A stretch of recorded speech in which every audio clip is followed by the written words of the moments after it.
Hiya. Yeah. Campaigning for a people's vote to stay in Europe in the European elections on the 23rd of May. Some information Campaigning for the European election is underway in the suburb of Manchester.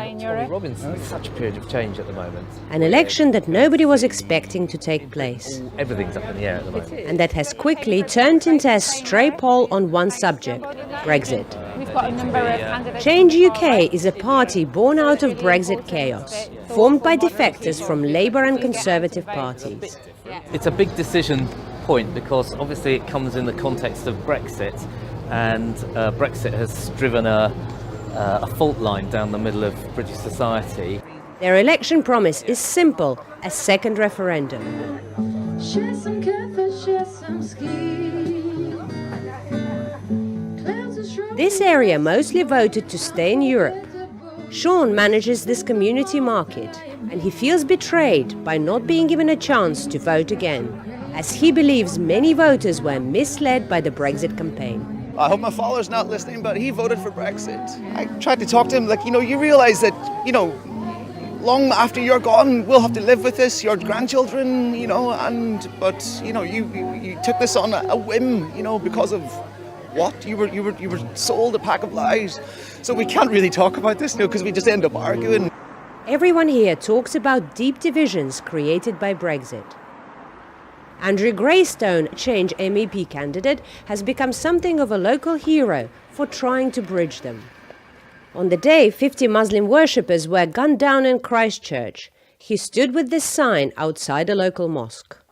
Somebody snapped a picture and it went viral around the world, with messages of support from people fed up with divisions, he says.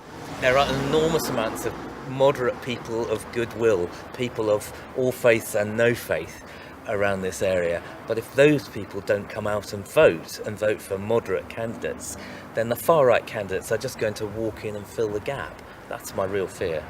An hour east of here lies the town of Birkenhead, and fractures are laid bare in this poor suburb.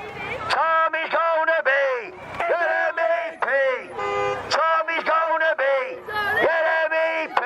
Say it loud, say it clear. Nazis on a welcome here. The majority here voted for Brexit, and they feel equally betrayed. They are now supporting Tommy Robinson, the most extreme far-right independent candidate.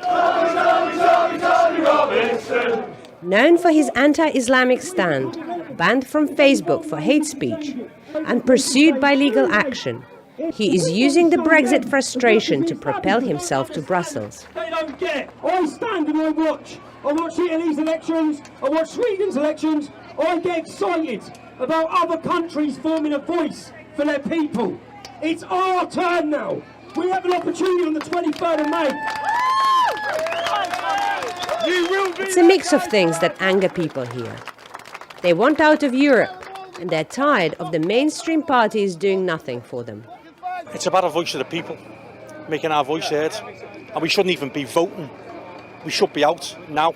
We're a sovereign, independent country. We've got British values, which, are basically Christian values that go against the freedom of your rights, human rights, and everything like that. We need to get them voted in. Once he's voted in, we can take it to the next level. That's all we want, a chance. Another group of residents tried to drown out Robinson's speech. Holocaust! Never again! Robinson! Never again! When he finishes, they are hastily escorted back. The fascists have taken to the streets and they're occupying space in the streets and spreading this message of hatred. Yeah, it's a massive deal and we absolutely can't allow it to happen. Tommy Robinson is someone who tries to disguise himself as this working class hero, and we need to make sure that people don't believe that. And with country riled by Brexit, this election is pushing voters from political middle. In that sense, the European elections is a negative thing for the mainstream political system because it does give the opportunity for extremist voices. It gives them opportunities to speak to a wider audience, and it may well see his support grow. The northwest of England was split over Brexit, with 54% voting leave and 46% remain. Since the referendum, a lot of reckoning has taken place. over the positive impact of EU funds, for example, that have helped to regenerate cities like Liverpool. The reality of Brexit costs has sunk in for many businesses too. Thursday, Friday more, so that'll just about fill us up then. Yeah. Graham Dixon runs a warehouse in this industrial park in Manchester. It was empty in November, but when the hard Brexit became a strong possibility, orders rolled in as businesses stockpiled raw materials to protect themselves from disruptions. The uncertainty is what people are really fed up with now. They would rather know, if we're going to leave, let's just leave, and then we can make plans accordingly. If we're going to remain, then let's at least know that. It's the uncertainty that people just can't work with the uncertainty. They can't make any plans, and it's an expense. But how this frustration will translate into votes is hard to tell. It's cricket time on a Saturday afternoon at the town pitch. And the European election is generating little enthusiasm among players and spectators. I think for most of us, the big question is there any point us voting? Because we have no idea whether we're going to be in or out. Do I agree with it? I've no idea. Do I know what it is? I've got no idea. Do I know when it is? Not really. Yeah, I will vote. I feel it's important to vote, but I don't know what I'm going to do yet, really. Those that voted leave will be more motivated to vote than those that voted remain because they feel they have unfinished business. They feel that Brexit hasn't been delivered. And this is exactly what seems to be happening. The Brexit Party was formed just weeks ago by Nigel Farage, one of the architects of the Leave campaign. It is now leading the polls. This is about more than just leaving the European Union. This is about democracy. Yes. This is about the bedrock of all that our civilization is based upon. It's about how the rest of the world sees us. Yes. Because frankly, we have been reduced to a laughingstock. More than half of the voters here used to vote for Theresa May's Conservative Party, which is now polling as low as the fifth. If I was making an educated guess and the Brexit Party won a clear victory and won the largest number of MEPs, it would certainly put pressure on the British government to leave, possibly without a deal.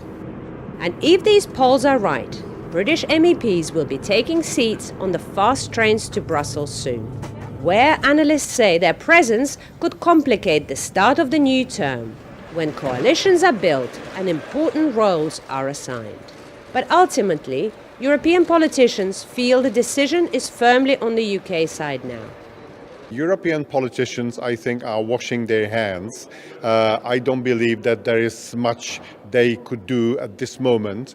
They feel that they have done enough. They feel that the deal is on the table. Today it is likely that we will see a very challenging, politically very challenging outcome of the British elections. But again, it's up to the people. People decide. We respect fully democracy, and that means we want to work together with all the representatives from Great Britain. And with 27 national elections taking place, the focus is elsewhere. Whereas it is indeed quite fascinating to see what is happening in the UK, because we are having elections that no one, perhaps with an exception of Nigel Farage, wanted. We should remember that the elections are also taking place in other EU capitals. And with the state of British politics seen as a cautionary tale, many in Brussels hope it will focus the mind of European voters on their joint future.